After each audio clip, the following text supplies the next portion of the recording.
The only way to truth is through facts. The entire Christian faith hinges on the resurrection of Jesus. If it didn't happen, it's a house of cards. No, you just have to show that Jesus died and was seen after. How can we be sure of the reliability of those manuscripts? Archaeologists have recovered 5,843 Greek New Testament manuscripts. Nothing else in history even comes close. You trust the Journal of the American Medical Association? Yes, Jesus Christ died on that cross. You're not telling me what I hope to hear today. What if it is true? Wouldn't you want to know that? The first recorded account tells us that he was buried in a tomb. The empty tomb is based on evidence. Isn't evidence your trade? Faith is the evidence of things we can't actually see. Any careful historian will see that the core account is consistent, even if a few of the secondary details are told from different perspectives. 500 separate people saw Jesus at the same time. That would be an even bigger miracle than the resurrection itself. The disciples reported what People actually with happened. zero motivation to lie. When is enough evidence enough evidence? I felt something that is maybe more real than anything I've ever felt in my life. This is not a condition anyone Still takes a leap of faith. But why would he do it? Good afternoon. So glad to be able to worship with you. That scene that you saw there is from a movie that we've shown scenes from before. The movie is called Case for Christ. It's based off a book called The Case for Christ, written by a guy by the name of Lee Strobel. Lee Strobel was a journalist. Lee Strobel's job, he wrote for the Chicago Tribune, Lee Strobel's job was to report the truth. Lee Strobel's job was to research and investigate things that were happening so that people would know what was going on in the world. But Lee Strobel had a problem, and the problem that he had was that he had a wife, and his wife had come to faith in Jesus Christ. And Lee Strobel wanted nothing to do with it. I encourage you, if you haven't read the book, read the book. If you haven't watched the movie, watch the movie. It's extraordinary. So Lee Strobel does kind of like the worst thing you could ever do as a spouse. He goes out to prove his wife wrong. Not a good plan. But he goes because he desperately wants to make sure that he can tell her all the ways in which she's gotten it wrong. He can tell her that this thing that she had started to put her faith in actually had no merit to it. It had no truth to it. And basically what she was doing was wasting her time. And so he spends the next bit of time, and he, as an investigator, as a journalist, he goes and he puts all of his thought, his effort, his time into trying to figure out and to try to topple what he perceives to be a house of cards. At the end, as you saw it there, he realizes that all of the evidence that he had that would refute the reality of Jesus, that would refute the death and resurrection of Jesus, that in fact was a house of cards, and he begins to come to faith. And he says, but why would Jesus do that? It's a really interesting thing to think about as we continue on in this series called What We Believe. We've been going through this series for a few weeks now. We talked about aren't all religions basically the same? We talked about the variety of different denominations last week. And today we're going to look at this question of how should Christians, people who follow Jesus, and some of you that are here tonight, you might say, well, I don't know if I would, I think I would probably fall more into the category of Lee Strobel or being an atheist or an agnostic than being somebody who would follow Jesus. That just means that we're really glad that you're here. This is a good place for you. And one of the things that you'll never receive at Hope, if you're somebody who has some really big, like roadblock kind of questions when it comes to faith, is you won't receive any type of judgment. In fact, this church is filled with people who came because they were curious about this whole thing about Jesus, and through coming, not through anything that we have done or we could do, but what God does, they came to faith. And this is a good spot to be. But the question isn't how do we convince people, but how should Christians relate to people who are atheists or agnostics? It's a really important question. The reason it's so important is because sometimes we think that if we're going to be somebody who believes in Jesus, it means that we have to distance or condemn or really have harsh words to people who don't sit in the same place that we are. But before we get started, we need to know, like when we think about atheist and we think about agnostic, what does that actually mean? Some of you have been around church enough, you've been around faith maybe enough that people say, well, like so-and-so is an atheist or agnostic, and you just say, oh, sounds good, because you have no clue what it means, and you don't feel comfortable enough to ask the question. Here's what it literally means. People who would claim to be an atheist is a person who disbelieves in the existence of God or gods. Theos, the word atheist comes from the word theos. Theos means God. So Greek word for God. The prefix a means no. So atheist literally by definition means no God, that you do not believe that there is a God or it's the idea of God. There is no higher power at all. You look at the world, you look at life, you look at the days that we have, and this is basically all that it is. This is basically all that it could be. There isn't some bigger force that's going on in the world. Now, on the other hand, we have people who are agnostic. It comes from two words. Again, a means no, and gnosis. Gnosis is the Greek word for knowing. And so people who are agnostic, they believe that nothing is known or can be known of the existence or nature of God or anything beyond material phenomena. Like, it's not like they say there is no God, but they say there is no way of really knowing it. So there is no knowing. I don't know if you could prove it. Or anything, a person who claims that neither faith nor disbelief when it comes to God. So for people who follow Jesus, for people who desire for our lives to resemble the life of Jesus, then how do we relate to it? Is God somehow this God who says, if you don't believe in me, then I'm going to be super angry with you? Unfortunately, I believe that some people in the world, they think like that, because maybe there are people who've treated them like that. One of the things I think about all the time when I talk to someone, our kids are old enough now that they have so many great friends, and sometimes I'll get to know some of my kids' friends' parents, and when I get to know them, they start to understand what it is that I do for my work and where I work and what we do as a family, and we'll just have really loving and very honest conversations. And there are a couple that I can think of just in the recent last couple years. They say, it's not Jeremy, it's not church, it's not like Jesus that I have a problem with, but I just don't do church because of the way that I've been treated by it. It's just not okay. Because if we look at the person of Jesus, we see that the way that he operated was much different than that. The scripture passage that Anna read for us just a few moments ago was from the Gospel of Luke. There's 4 Gospels in the Bible. Gospel literally means good news. The Gospels are the stories of Jesus. And the Gospel of Luke is very unique. You have Matthew, Mark, Luke, and you have John. Now, it's important to know that each of the Gospel writers, they're people who are recounting the life of Jesus Christ. And each of them have a lens that they're looking through. Look, if you and I both talked about like a football game from this afternoon, like let's say that you're like me, you're a Vikings fan, and you love the Vikings, and you think that the game is so, the team is so great, and you talk all of this wonderful thing about the Vikings, and I told you the story about the game against this horrible team from Philadelphia.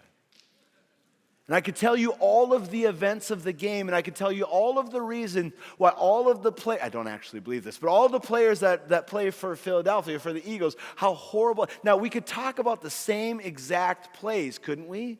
But we could tell it in a different way. The gospel writers are telling the very same story. They're just telling it in different ways. You look at the Gospel of Matthew. Matthew is somebody who is Jewish. Matthew is writing to a Jewish audience. Jesus was the hope that the Jews were waiting for. In all of the Old Testament that we have, that was their scriptures. And all of the Old Testament pointed to the fact that there was this hope, that there was one that was going to come and was going to save them for eternity. And so Matthew is talking to people who knew the story and telling them, hey, he's here. Don't miss him.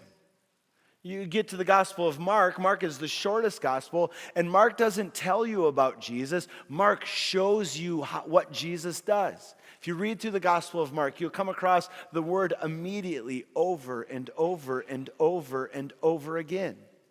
Because Mark's talking about the urgency of the gospel, the good news, and all of the work that Jesus did to transform people's lives. Same story, told differently. Gospel of John, entirely different approach. John speaks with a lot of images, and John wants to make sure that everybody who reads his gospel knows that there is no mistaking that Jesus is in fact God. Gospel of John has these 7 I am statements, where Jesus says, I am the bread of life. Saying, those who believe in me will never hunger anymore. I am the light of the world. Those who believe in me will never experience darkness, spiritual darkness. I am the good shepherd. I am the resurrection and the life. I am the way, the truth, and life. I am the vine. You are the branch. Jesus saying, John tells these stories because he wants to make sure that these statements of Jesus are shared so that people will know that he isn't just a human being, that he's God. Luke is different. Luke is a physician. He's very careful with his words, very intelligent. But Luke is writing primarily to a group of people who didn't know God. They're the Gentiles. And the Gentiles were the people who not only didn't really know God, but were also despised by the people who did know God.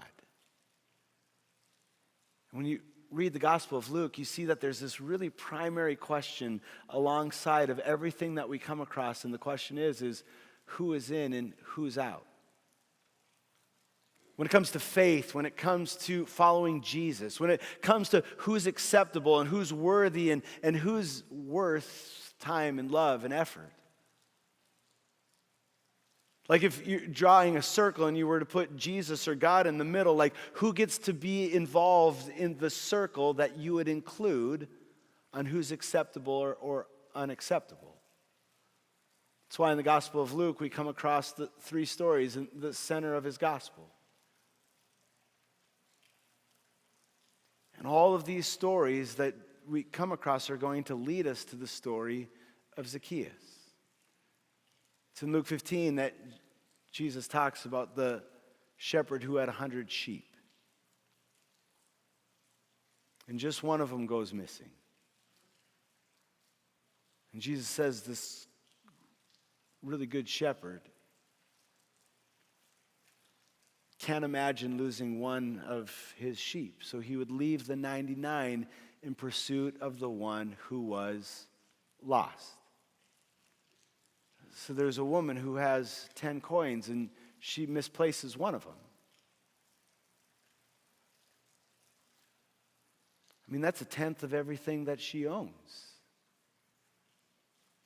And for some people, maybe one coin wouldn't be that valuable. For the one who only had 10, that coin held so much value that she couldn't go without finding the coin that was lost. Jesus tells a story about 2 sons, and one of them decides to leave. And Jesus tells the story of this loving father that even though his son had rejected him, he waits every single moment for his son who was lost to come home. Shortly after that, Jesus starts to talk about like who's in and who's out, and it's in Luke's gospel that we come across the story of the Good Samaritan. So there's a man that was left for dead, that was beaten, that was robbed, and was left in the gutter of the street. And there are 2 people who pass by, 2 religious people. You want to know who's in and who's out? The 2 religious people have no care, no concern, no time to tend to the person who is lost. But the Samaritan, the one who is despised, who's in, who's out, nurses the man back to health and takes care of all of his needs. Then following that, Jesus talks about two men that went into a temple to pray. It says there was a Pharisee, and the people who would hear Jesus say these words would know that the Pharisees were the ones that knew the most about God, knew what it meant to follow God. And the Pharisee goes into the temple to pray, and the Pharisee has the posture of saying, God, thank you that I am just so great. Thank you for blessing me. Thank you for all the things that you've given me. Thank you for the fact that I know you so well, God. Thank you for the fact, most importantly, God, that I'm not like that tax collector, that despised tax collector. And Jesus says the other man that was in the temple praying was the tax collector who could do nothing else but to go to the corner, to fall on his knees and said, have mercy on me, God, I am such a sinner. Jesus says, which one of these people stands righteous before a holy God? The one who thinks he's found, or the one who knows that he's lost? Jesus follows that by telling a story about Jesus blessing some children. Now, it's important to know the time of Jesus is far different than the time, not just the fact that we have like all the modern technology that we have, but the whole idea of kids in Jesus' culture is far different than the way in which we interact with kids in our culture today. Today, I mean, man, I have 2 teenagers, so I'm guilty of this as well. Today, we worship kids, don't we? I mean, we move heaven and earth just to make sure our kids have everything that they could ever want and ever dream of. And we will move heaven and earth to make sure that they never have any hurts or any wants or any needs. Like our lives revolve around kids. So much so that like when I ask my kids to do the littlest thing, they look at me like I'm asking them to move mountains. It's like, no, I just told you to put your dishes away. It's cool. It's fine. It's not that big of a deal.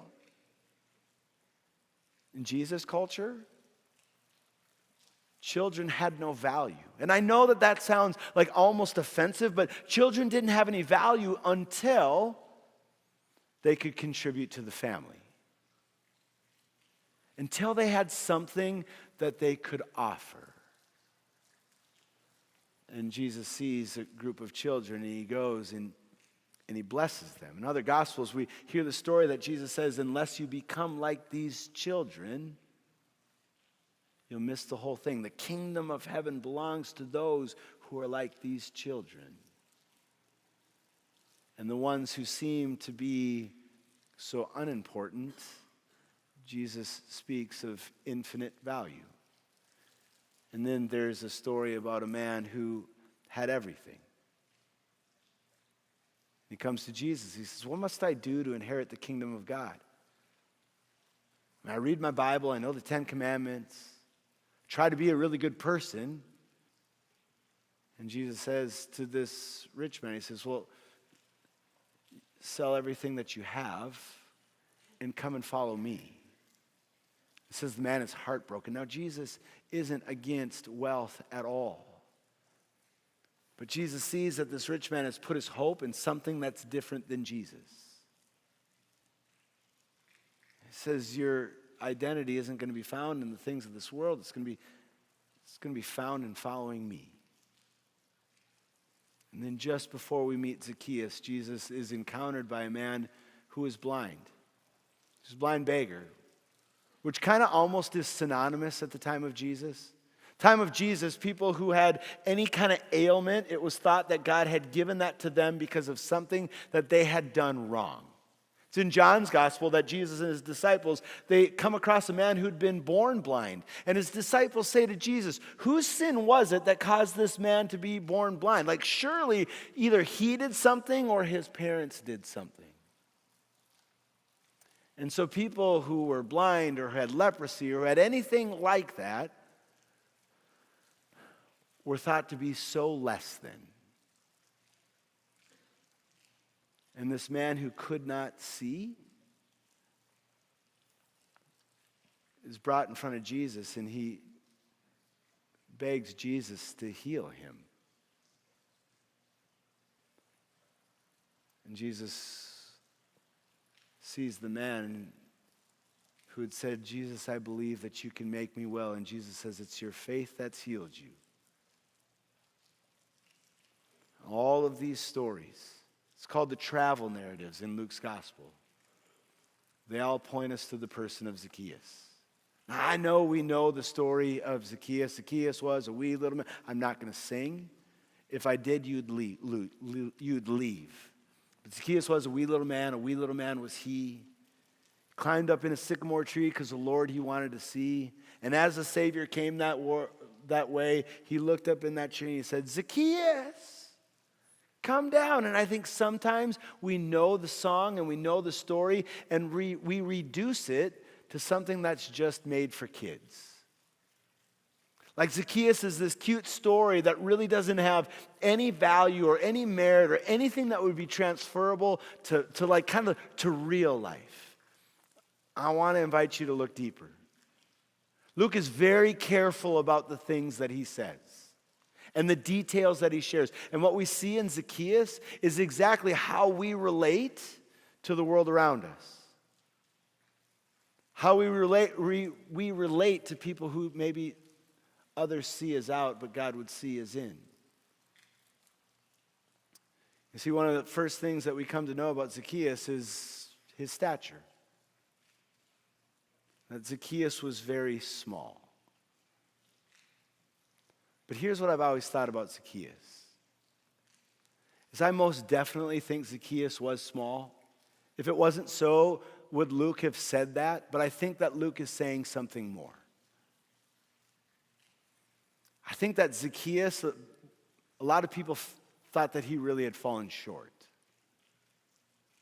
And not only did people probably think Zacchaeus felt short, but Zacchaeus probably felt very little about himself.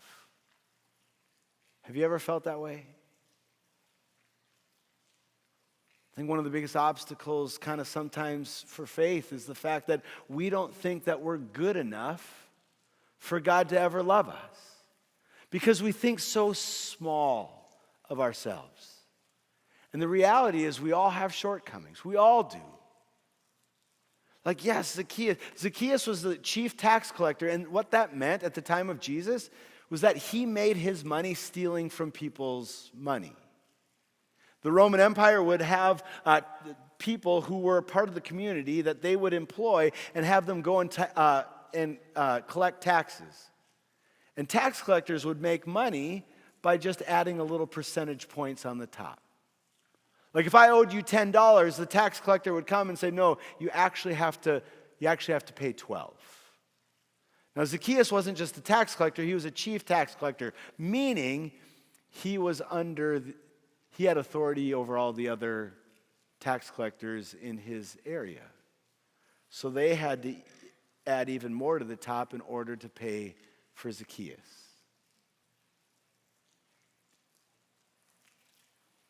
And can you imagine what people must have thought of him? Can you imagine what he must have thought about himself? One of the things that I remember when I was young is somebody told me that for every bad thing that somebody ever says about you, it takes over 7 good things to overcome that. I mean, you know that to be true. Sticks and stones may break my bones, but words will never hurt me. Yeah, right. Words can be the most powerful things. And regardless of what the community felt about him, I wonder how he felt about himself. And I wonder how many of us who are here this evening probably feel the same way about ourselves. Here's a beautiful thing. This story is for us. About who's in and who's out and who's worthy and who's not. Not only did Zacchaeus have his shortcomings, but the thing I love about Zacchaeus is he took a chance. You know, the scripture says that he climbed a sycamore fig tree, but here's what I think when I think about Zacchaeus. He went out on a limb, don't you think? I remember Bridget and I were in the Holy Lands 8 years ago, and we got to go to Jericho. And right outside of Jericho, it wasn't the sycamore fig tree that Zacchaeus was in, but we kind of thought it was. And they're absolutely huge trees. They're enormous. Their branches are really spread out. And so Zacchaeus, when he went up in that tree, knew that everybody would see what it is that he was doing. And he knew that just going, because he knew that Jesus was coming, and he knew that there was no way that he could get to Jesus because nobody would let him get to Jesus. So he took a chance and he went out on a limb. I think for some of us, for some of the time, just coming to church probably feels a lot like that sometimes. Thinking to yourself, if people saw me, I can't tell you how many times people are if I walked in the worship center, a lightning bolt would hit me. It's well, come, give it a chance. And here's the thing about Zacchaeus, is Zacchaeus went and took a chance, but Jesus saw Zacchaeus. And one of the things that you'll notice over and over again when you read through the Gospels is how Jesus sees people. And how he sees people, figuratively and literally, is far different than the way you and I see him. Thank God for that. I remember when I was in college, my dad had a mentor. His name was Lowell Gast. And Lowell Gast's wife, Hazel, had passed away. Lowell Gast lived in a nursing home that was just blocks away from my college. And so my dad told me, he's like, hey, you should go hang out with Lowell on Saturdays. Lowell had lost his sight. His wife had died. So I would go and I would just give him company. I would just hang out with him. And one day, Lowell said to me, he's like, hey, I need to go through the things in my closet. So I need you to go through my stuff, and we're going to put all the things in my stuff into 3 piles: the keep pile, the throw pile, and the giveaway pile. So I'd be open up a box and say, hey, it's got this in it. And you're I'll throw that away or keep that. And then I got to a book that some of you probably have heard quite a lot about. It's a book a couple generations ago that was so popular. In fact, it was one of the most well-read books in history at its time. So I get to this book, and the book was called How to Win Friends and Influence People by a guy by the name of Dale Carnegie. And I take out this big book, and I'm like, hey, Lowell, this is How to Win Friends and Influence People. And he's like, Jeremy, that's a giveaway pile, and I want you to take it, and I want you to read it, and we're going to talk about it next week. Looked at how thick it was. I'm like, the whole thing? He's like, no, just the first few chapters. And one of the things that was so informative to me in that book was early on in it, Dale Carnegie says that the sweetest sound in any language is the sound of one's own name being spoken. Because it's when somebody says your name that you feel seen. That you feel like you matter, that you're worth somebody's time to acknowledge who you are and that you're there, that you're not overlooked. And I think sometimes as a church and sometimes as people who follow Jesus, we got to ask the question, who are the people that we overlook? Who are the people that are so easy to overlook in life? Who are the people that you say, you know what, people like that, they're not worth being seen. They're not worth being here. They're not worth me giving my time. Kai, if you want to go to the next slide, that would be great. But who is that for you?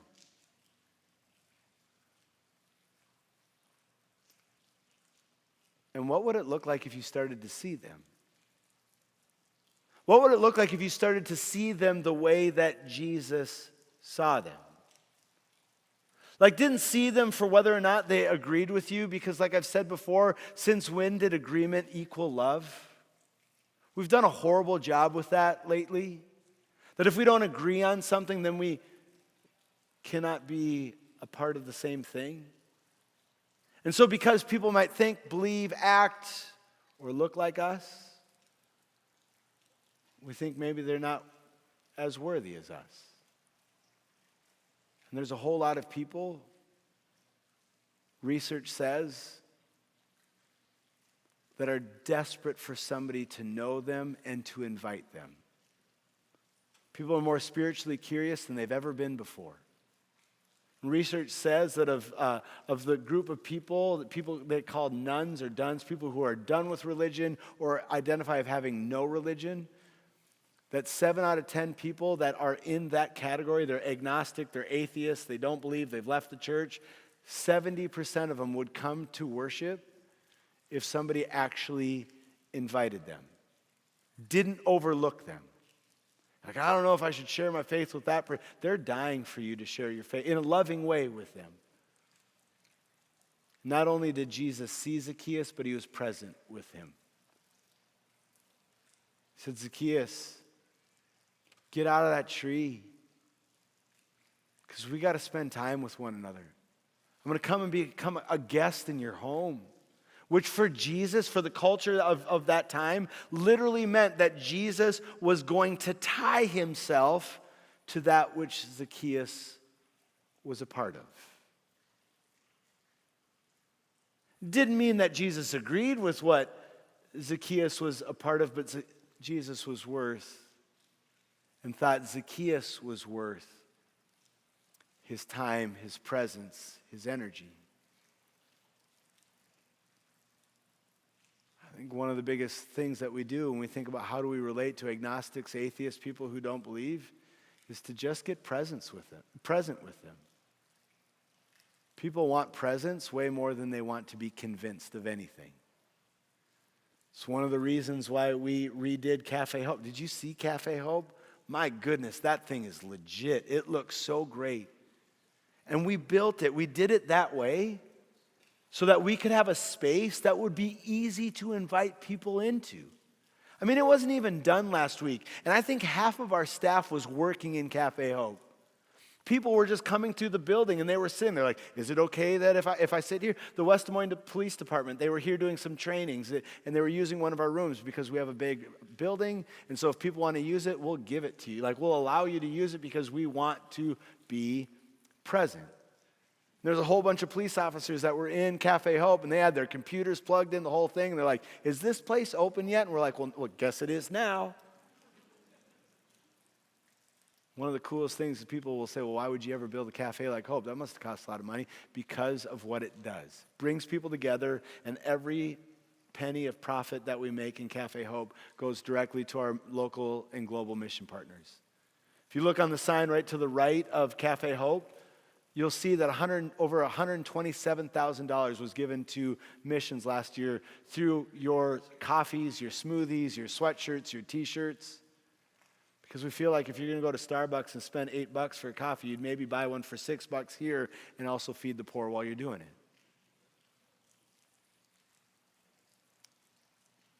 But almost the bigger reason is so that we can be present with people.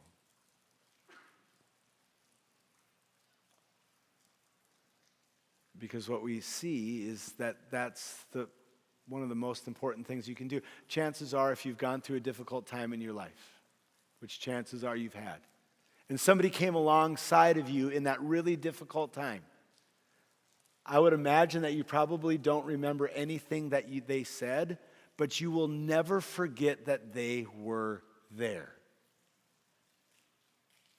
because you were present. But sometimes the people you are present with, it's not all that popular. It wasn't with Jesus.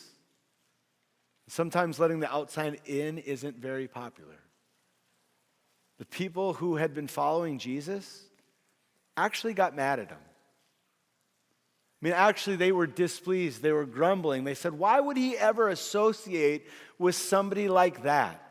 Why would he ever take residence? Why would he ever be present with somebody who thinks like that, acts like that, does things like that? But it doesn't matter to Jesus. I mean, absolutely, those things matter, but being present with them is far more important. Why? Because Jesus isn't about giving us a rundown on the things that we did wrong. Jesus is all about transforming our hearts and our minds so that we will begin to follow him. That we will begin to believe in him. That we will be able to have our lives transformed by him. The people were displeased, but Zacchaeus was transformed. He has this encounter with Jesus. One of the first things that Zacchaeus says is, I'm going to repay back everything that I've taken. And I'm going to give half of everything I have away. which is why here at Lutheran Church of Hope, we aspire to be a Zacchaeus church. That in the offerings that you give, half of what you give goes out to help the people that we partner with across the world. Because if it's all about transformation, we should live transformed lives. Zacchaeus now, the blind beggar was actually able to physically see, but Zacchaeus now could see who Jesus was. And he began to see who he was. And his life was never the same. That clip that you saw about Lee Strobel, when he looks through all the evidence, he gets to this reality that I can't not believe it anymore. And so he comes to his wife after he realized, like, why would Jesus ever do what it was that he did? And he realizes that it was all about Jesus' love, but then he realizes that he wouldn't have ever learned about Jesus' love if it wasn't for his wife. Take a look.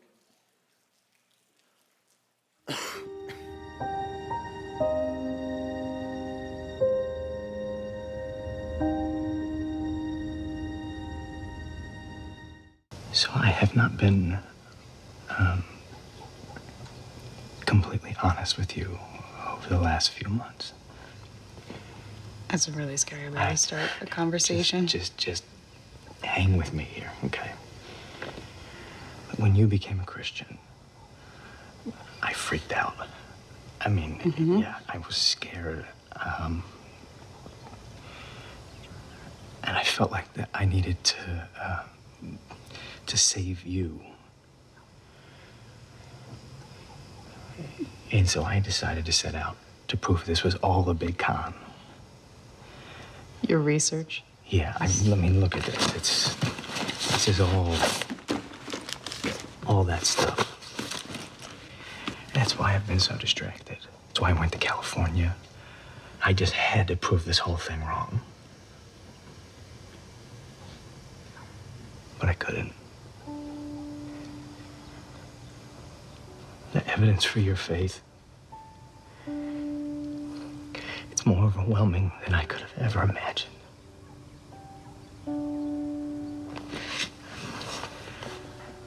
But it wasn't just the evidence, okay? It was you. You never stopped loving me. You never gave up on me. And I think because of that, God didn't either. So the evidence was overwhelming. But I would have never been able to come to the evidence if it wasn't for your love. Chances are there is somebody that you can point to in your life that loved you that much. That there was maybe a time where you were questioning or didn't believe or were wondering about belief, and that person around you just kept loving you. How do we relate to people who are questioning, who are doubting, who are any of the things that we might wonder about? We just love them. We love them because God does. We love them because God loved us. Last week at the end of the message, I shared that our number one core value at Lutheran Church of Hope is Jesus is life, and the rest is just details. Our second core value at Hope is lost people matter to God. Because we all, if we're going to be honest, we all have been or are lost people. And because lost people matter to God, they absolutely must matter to us. If we are going to take the gospel, the good news of Jesus Christ, if we're going to take it seriously at all, and Christianity isn't going to be just something that we kind of try to do all of the right things and check all of the right boxes, if we're going to really kind of put our heart behind what Jesus said and what Jesus did, it means that we live our lives on a mission because of what's at stake, of how important it is. That somebody could have a Zacchaeus-like transformation in their life and realize that they had been blind for so long, but now that they were able to see. I mean, one of the most well-known songs of all time, Amazing Grace. How sweet the sound that saved a wretch like me. I once was lost, but now I'm found. I was blind, I was lost, but now I can see. This grace, it's absolutely for you.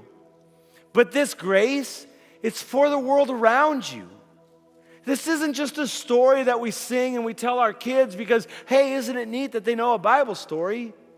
It's a story that we look deeper at and we dig into because we see that it means everything about who we are and how we live. It's about the love of Jesus Christ that's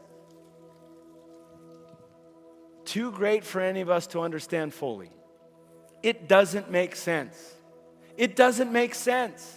It doesn't make sense that even when we were so lost, Romans 5 says, while we were yet still far away, God sent his son, Jesus Christ, into the world to die for us, to love us, because we matter to him. And so this meal that we're going to close with today, we have an encounter with that same Jesus. That through faith and in the bread and in the wine or grape juice, we encounter his presence. That the one who finds us meets us here. It was in the night in which he was betrayed, our Lord Jesus, he took bread, and after giving thanks, he broke it, and he gave it for them all to eat. He said, this is my body, and it's broken for you. Take it, eat it, and do it to remember me. In the same way, after they had eaten, he took the cup of wine, and after giving thanks, he gave it for them all to drink. He said, this cup is the new covenant in my blood, shed for you and for all people for the forgiveness of your sins. Take it, drink it, and do it to remember me. So I'm going to invite the communion servers to get into their places, and while they do that, would you please join me in the prayer that Jesus taught us to pray? Our Father, who art in heaven, hallowed be thy name. Thy kingdom come, thy will be done, on earth as it is in heaven. Give us this day our daily bread, and forgive us our trespasses, as we forgive those who trespass against us. And lead us not into temptation, but deliver us from evil. For thine is the kingdom, the power, and the glory, forever and ever. Amen.